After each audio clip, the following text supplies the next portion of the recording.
just as concrete. Man creates unwittingly just as well as he does wittingly. But in this world of ours, we should learn to create consciously.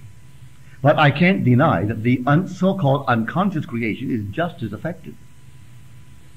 We walk the earth and we see a headline, we don't know the people involved, and we react. That reaction, felt intensely, was a creative act on our part. And we don't know the people at all. And so, if you do it wittingly or unwittingly, it's still creative. Therefore, become aware of what you're doing. Or I consider everyone become more and more aware, so that at all times you are selective. You and I will not go into a store and say, give me a tie. He's selective. I said, don't you bring me 3 ties. Let me see some ties. 50 ties, 100 ties. And I pick up 1. Maybe I pick up 2. I don't go in and say, give me a suit. Let me see some suit lengths. And from maybe a dozen or more, I select 1. Texture, color, what I think I need in my wardrobe to augment the wardrobe. So I pick it out. Then he makes it for me. So I don't let him tell me what I should want. Neither one is more effective than the other. No, just effective. All day long people are reaping the most horrible thing in the world, and it all is what they're planted unwittingly. They sit down in New York City, they buy the little paper, the news.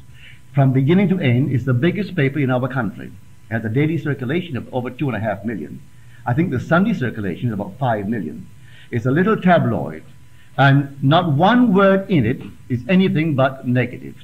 Who murdered whom, who is raping whom, who's living with whose wife, and all this is all in and they love it. And of course their little lives are drab anyway, so it's sort of vicarious. And they fatten themselves with all this nonsense as they go to their job. 1 solid hour they're reading it. Well, when things happen in their world and continue to happen of an unnatural, abnormal manner, they don't realize they're doing it. The whole thing is done by them. They're fattening on it. No discrimination at all. And there are people who go into it's like going into the restaurant and say, what does the chef want to get rid of today? Same thing.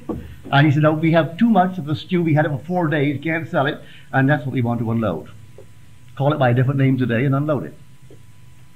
Well, I don't go for that. Give me the menu.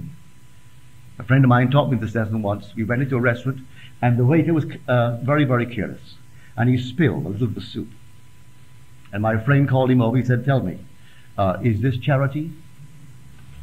Well, the waiter was flabbergasted. He said, I'm asking a very simple question. Is this charity? And he said, what do you mean, sir? He said, do I pay for it? He said, well, certainly, sir. He said, take it back and bring me a nice, clean plate and unspilled soup.